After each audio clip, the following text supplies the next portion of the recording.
Hey guys, Steven here, Fanatic Perspective. Another week, Longhorn Weekly Chat. It is Texas OU week. I need y'all to bring that energy in the comment section. Lord knows we've been talking trash through the bye week, both fan bases. It's not the time to be humble, guys. It's not the time to be nice and to say nice things about your opponent. Yes, we will talk ball. Yes, we will analyze matchups. Yes, we will scrutinize certain things, keys to victory. Honestly, for both teams, that's just the due diligence that I do whenever I'm preparing for any football game. But damn it, it's Texas OU week. So if you're watching this on the Bleacher Report app, chime in, tap in on the live chat. It's your boy FP.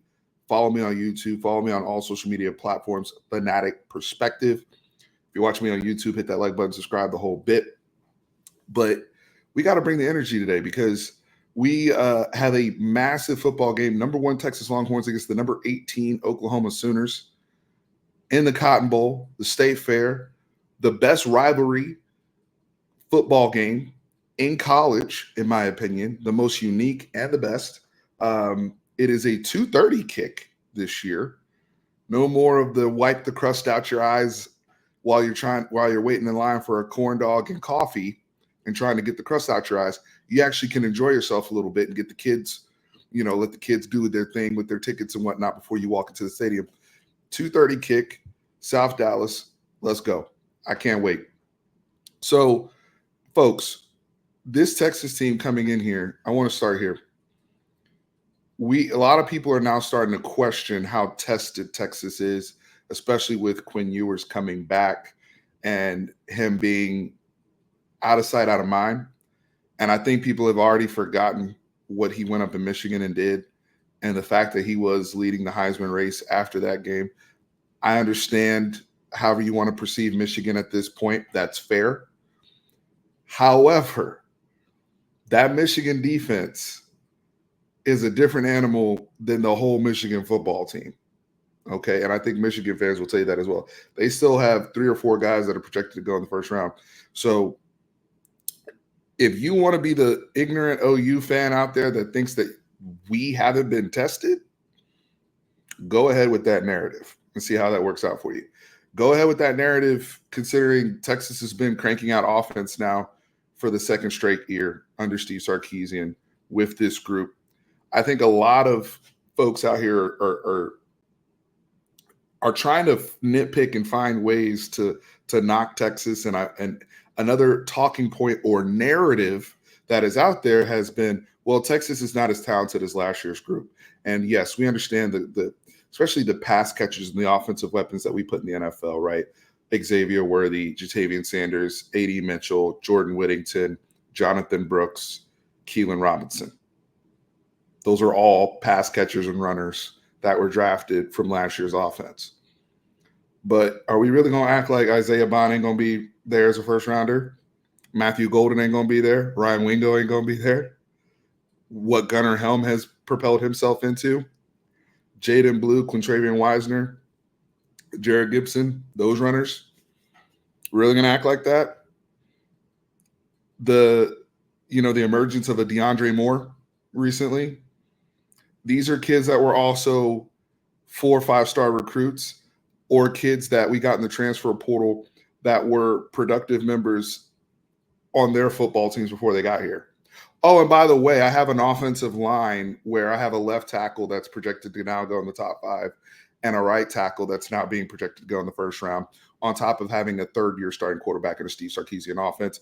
As I've told you guys before, those third-year quarterbacks in Steve Sarkisian offenses are money. Okay? Go watch my previous videos on this. I've done extensive analysis on this. You can go check that out. So be ignorant if you want to. Be fooled if you want to. But just because Texas has been chilling the last few weeks, we have nothing to do with Mississippi State being a bad football team. Okay? That is what it is. Okay? But I'm not going to sit here and act like OU has been playing this gauntlet of a schedule either. They've played one good football team, in my opinion, which is Tennessee, who just crapped the bed against Arkansas last week. And them boys went to Vietnam and they found out what it was. Those Tennessee kids. Okay. OU, their last outing gave up that this vaunted OU defense, and they're look, if I'm keeping it a buck, OU's defense is outstanding. Okay. We do have a challenge there. Stutzman and them boys, Kip Lewis, Billy Bowman, R. Mason Thomas.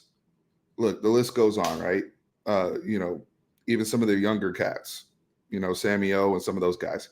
They've got a lot of talent, and they got guys coming back. Deshaun McCullough's coming back, I think, for this game. And some of the other, unsung guys that have made some big plays for them throughout the season. So I'm not taking anything away from what Brent Venables has done, what Bates has done on the defensive line. They got a Demonic Williams from TCU over there. That's also part of their rotation.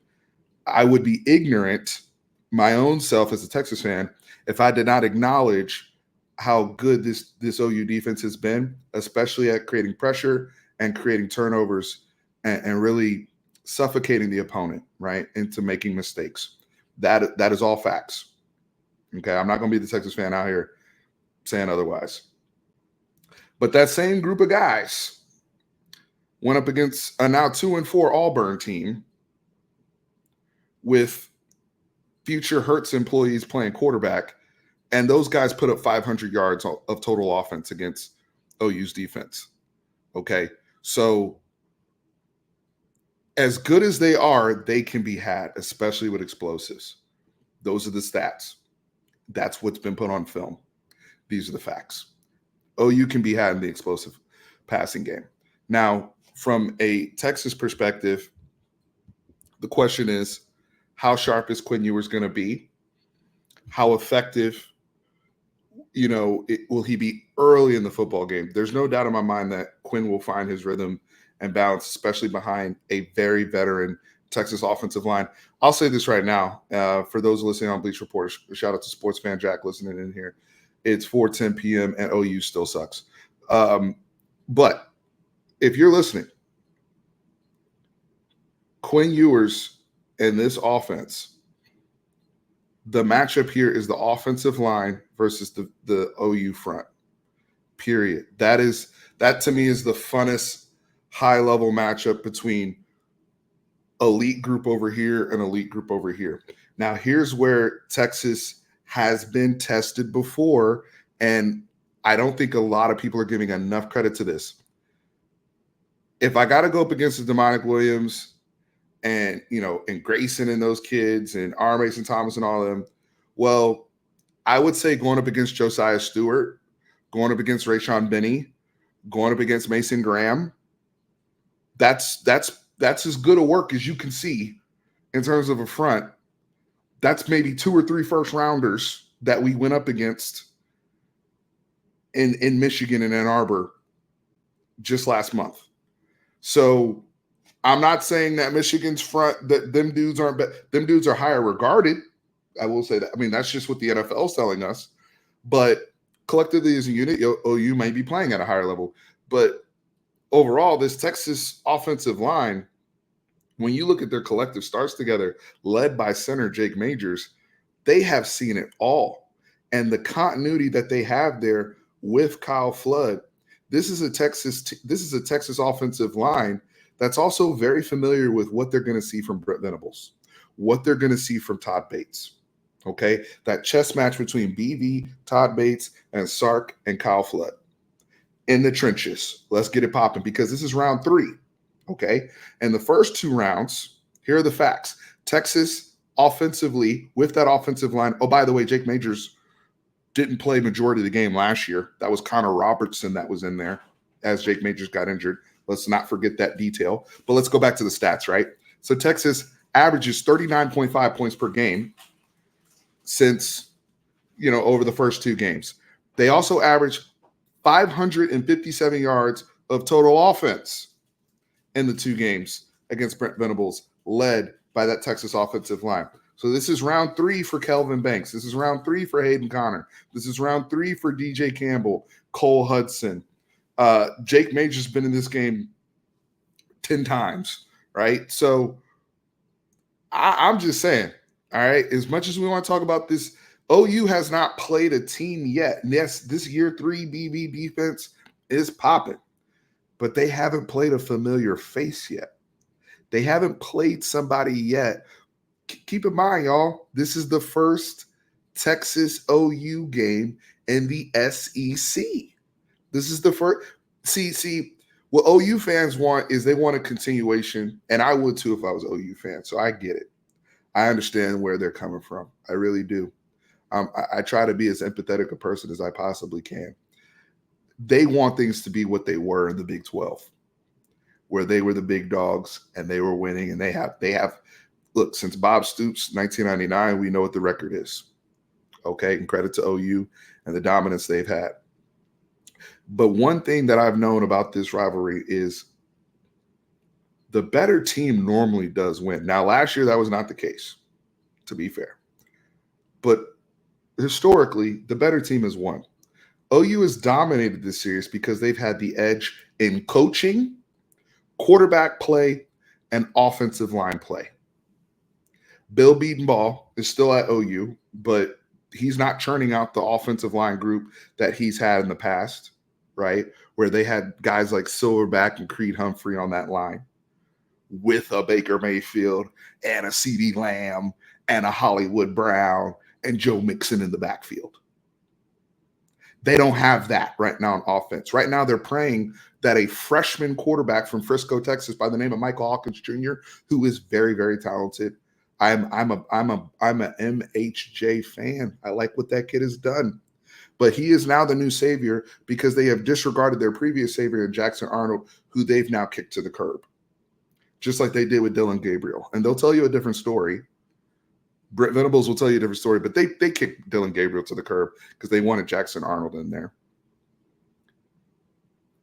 And when the milk went bad with Jackson Arnold, when the milk went historically bad with Jackson Arnold, and he embarrassed their fan base, they had nothing left but to hope that freshman kid, Michael Hawkins Jr., and granted, look, the boy can move, and he's fearless. And those are things that Texas is going to have to deal with. I'll get to the Texas defense in this matchup in a little bit. But let's keep it a buck, okay? Let's keep it a buck. This is not that group that OU had. I know this because as a Texas fan, I used to say the same things that OU fans are saying right now. It's a rivalry game, Steve. Anything can happen. Throw the stats out the door. Throw the stats out the window when these teams get together. I used to say the same thing. But more times than not, the team with the better quarterback, whether it was Sam Bradford, Kyler, Landry, name all the OU quarterbacks they've had over the years, Jalen Hurts, more times than not, that quarterback, that line, that coach won the damn game in Dallas. And in my opinion, I have the edge at the coaching position. I know I got the edge at quarterback, and I know I got for damn sure I got the edge on the offensive line. So talk to me. I'll talk back, OU fans. Talk to me. It's Texas. If Texas gets hot early, it's going to get ugly. Absolutely. Absolutely. Look, I've not, some people have told me I've been talking too much trash, blah, blah, blah. I talked trash when we sucked against OU. So now that we're good, hell yeah, I'm going to talk trash. And you know what? OU, and I've been saying this, OU is on the belt to ass list. Okay. And at this point, y'all been following Longhorn Weekly long enough to know who's on the belt to ass list. And number 1 is OU. Number 2 is Arkansas. Number 3 is A&M. Okay. They are going to be dealt with differently. Okay. That's the no mercy, belt to ass, Joe Jackson style list. Okay. All out abuse on the backside. Pause. This is going to be a message sent in Dallas, especially with the South Dallas kids that we got on our football team, Colin Simmons, Manny Muhammad. Man, I can't wait to see them kids get there. Anthony Hill from Denton. And look, OU got their kids too. I just said Michael Hawkins from Frisco. But I know my guy who's been waiting to come back. I remember the last time he came back in Dallas 2 years ago when we got up there. that man from Southlake that y'all low key scared of. That man Quinn Ewers. And it's funny how the funniest narrative is hearing broke ass programs like OU talking about we have a quarterback controversy. You guys have quarterback ineptitude.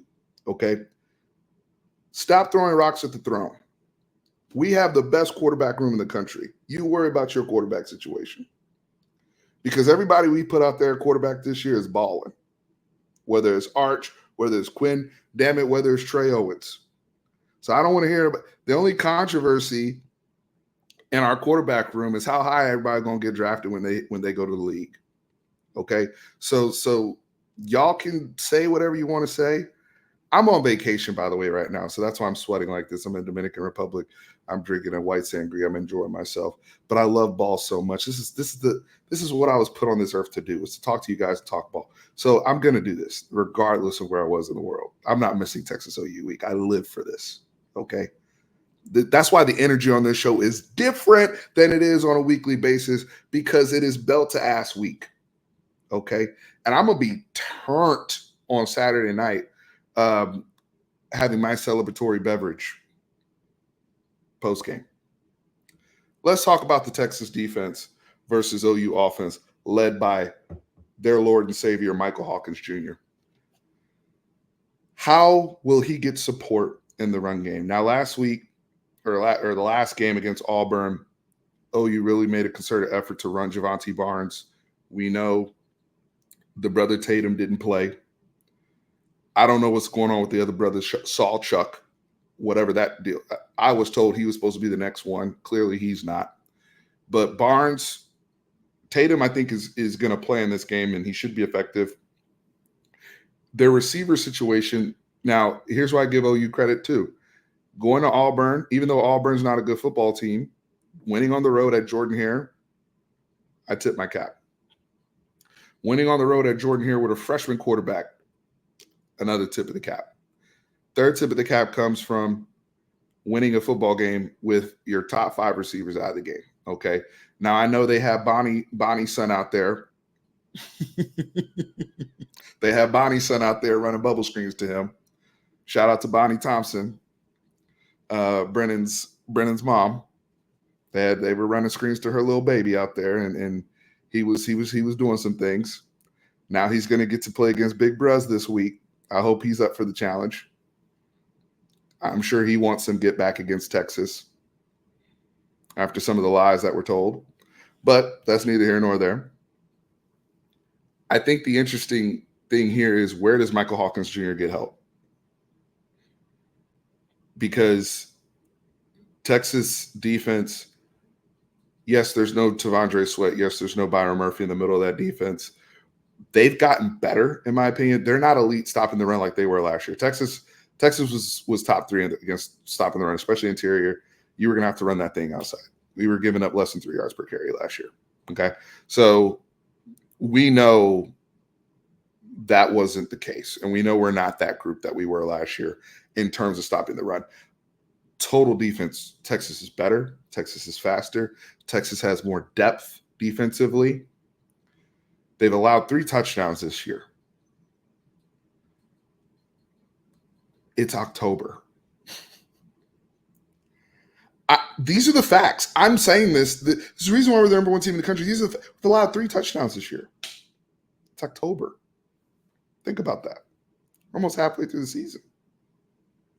So, yeah, I know this is second game in conference play for us, and eventually, yeah, competition's going up. Quarterbacks that we're seeing are going up. But is Michael Hawkins Jr. exponentially better than Michael Van Buren was? I don't think so. I think he's good. I thought Van Buren played really well a couple weeks ago. But as much as OU talks about their defense, Texas, in my opinion, might have the defensive edge in this game. I think I prefer Texas's personnel and the lack of big plays that they've given up, the better pass coverage, the more reliable communication that they have in the back end with their safeties and their corners, and how multiple Texas can be, especially with not just Pete Kwiatkowski, but now Johnny Nansen in the room. Johnny Nanson's now on Texas's coaching staff. That is OU's boogeyman, because Johnny Nanson is 6 months removed from going full belt to ass on OU in the bowl game at Arizona. Bill Norton was there. Savea was there. Nanson was there. Against. So let's talk about matchups. We talked about Sark, right? Sark and Flood versus Bates and BV. So let's talk Seth Luttrell and Billy Joe John Finley, or whatever the hell his name is. Seth Luttrell and his stooge versus PK and Johnny Nanson. Who do you like in that coaching matchup? As a matter of fact, I heard OU fans talking about wanting to fire Seth Luttrell in the Auburn game. That was them. That smoke was coming from OU fans because they were pissed off in the Auburn game. Because as great as their Lord and Savior Michael Hawkins Jr. played, they had 10 points with 8 minutes left in that game before that Sooner magic kicked in, right? Yeah, we talking that stuff today, baby. We talking that stuff today. I don't care. This is straight fan talk, Bleacher Report. We are talking like we're in the bleachers right now, and I'm sitting next to an OU fan, letting him know the doom that is pending coming in Dallas on Saturday. Okay? But the thing is, my talk and my banter is backed by fact-based analysis. Okay? That's why you guys come to see Fanatic Perspective. This is fact-based analysis. So PK and Johnny Nanson, to me, that's where they got to go full belt to ass on Seth Luttrell and Billy Bob. Okay. Those, to me, the conversation coming out of the game is Seth Luttrell and Billy Bob about to get fired. It's like I just watched the Mr. McMahon documentary, so I got to do it. You're fired. Y'all remember that? You're fired. That's what it's going to be when they get back to Norman. I'm telling you right now, because I don't like the matchup for OU in that regard, especially with the amount of personnel that's out, and that sucks, man. I don't like to see people out. I think this would be a better matchup in game. I think the spread would be better if OU was healthier. And I tried to say, like, they were commenting about our running back room and the guys we've lost. CJ Baxter going down and Christian Clark going down, the hits we face on our running back room, Jaden Blue being hurt for different parts of the season. But meanwhile, Gibson goes down on their side. Farouk breaks his foot. Burks is gone. How many? I mean, Andrew Anthony, who got injured in last year's game, towards ACL in last year's game, he's not the same guy. So now you're relying on Bonnie's son and JJ Hester and Bauer Sharp at tight end. That's who you're. If we lose to those guys, then we ain't shit. I'm just gonna say it. We ain't shit if we lose to that.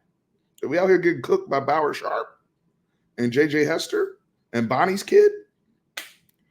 Shout out to Miss Bonnie. I'll go follow her on Twitter. I'm just giving her a hard time because she gives me a hard time all the time. But this is a fun rivalry. It's the best unique game. If you're going to this game, there's a reason why the SEC went out their way to get this, these two schools, these programs. I think the SEC is going to find out how serious this thing is as people get more ingrained with our teams.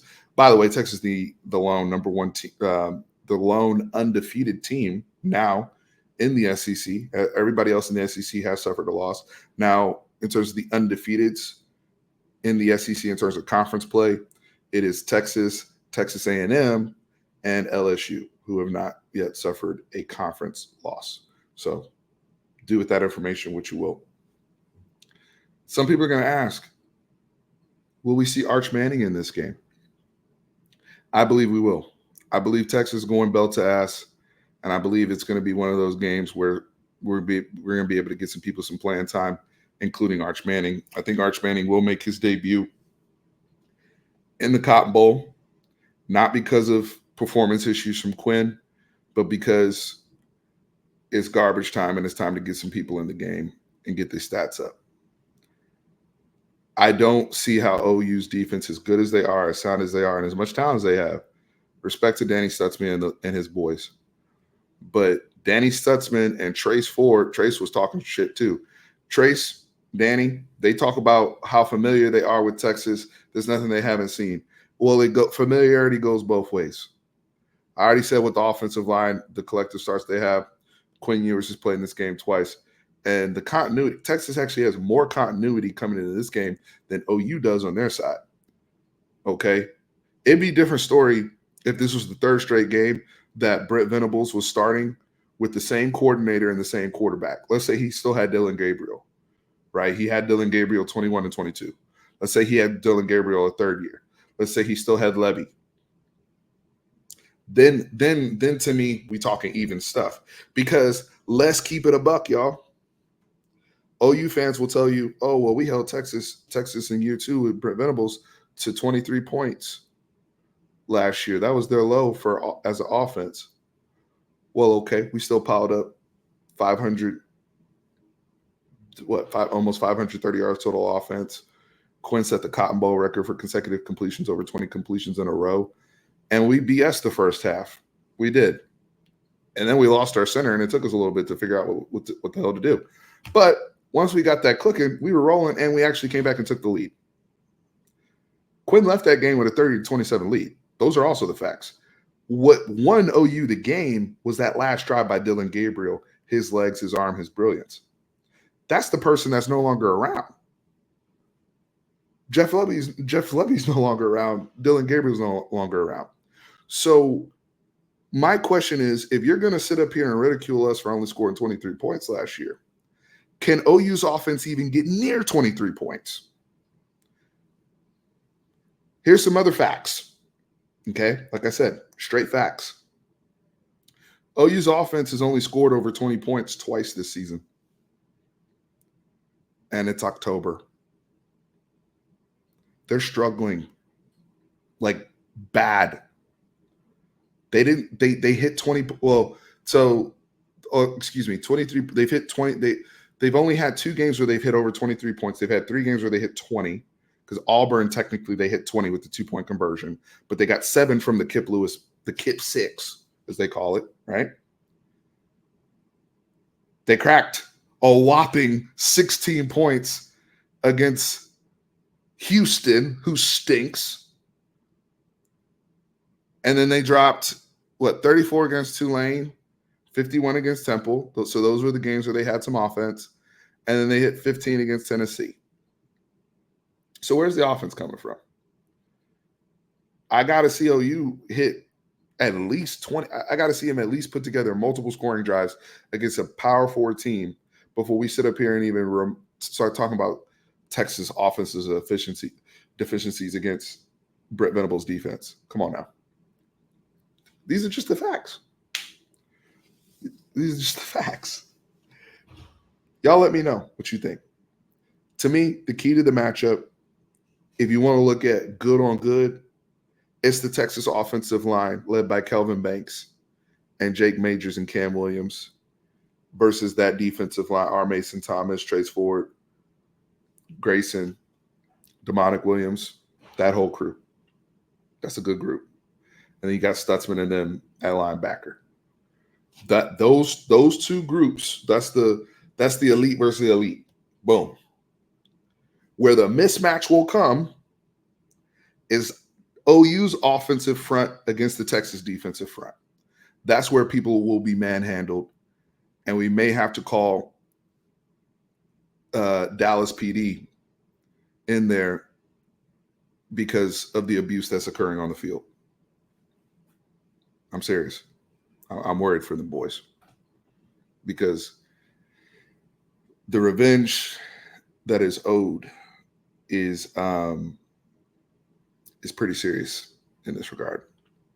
Now, if we want to talk about offensive weapons for us, what's up, man? You talk about this being a coming out party for Bolden. I think it could be offensively. This is the other thing, too. I'm glad you brought up Silas Bolden for us. Silas, as much as it's been an adventure watching him on punt return, that's where the game can get goofy, by the way, y'all, is special teams. Things to watch out in this game. Special teams can get goofy. However, we have not seen Sark even run diamond formation yet this year. I keep saying this. And for those who remember, we were getting some folks up out of there running diamond formation with Keelan Robinson last year. And some of the stuff he could do when he got on the perimeter in run or throw game. So there's a lot we have not seen formation-wise or schematically, because I really think Texas has done a better job of honing in on their base offense and executing their base offense with multiple sets of personnel. That's why this year's offense is better than last year's offense. Last year's offense was hella talented. I already rattled off all the names that were first-round picks. I don't need to do that again. But let's not act like this year's group eventually won't have those same accolades coming in the draft in 2025. And the numbers speak for themselves. Texas averaged 35.8 points per game in 2023. They are now averaging over 45 points per game in 2024. They are averaging, this is whopping, 52% conversion percentage on third downs. And I get it. We haven't, y'all played cupcakes. Y'all haven't played anybody, blah, blah, blah. Okay. We had some mediocre teams we played last year too with the same guys. We were not hitting those numbers. We weren't. That's with Worthy, with Brooks, shoot the year before with Bijan. And it's because Sark and this line, the offensive line, the more the continuity, the more and on top of that, the quarterback play. Arch is in year 2, Quinn's in year 3. So you got veterans back there that know the system. Now, Quinn is obviously, Arch is not a veteran in terms of game snaps, but in terms of the offense, he's getting there with Sark.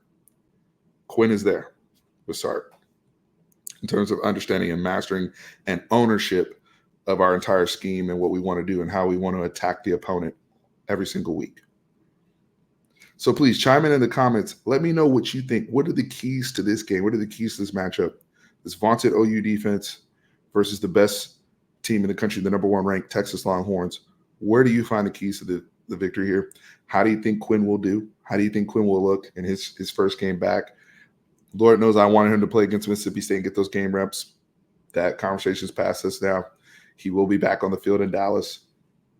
And then one thing I did on my channel earlier this week that I'm going to do here as well.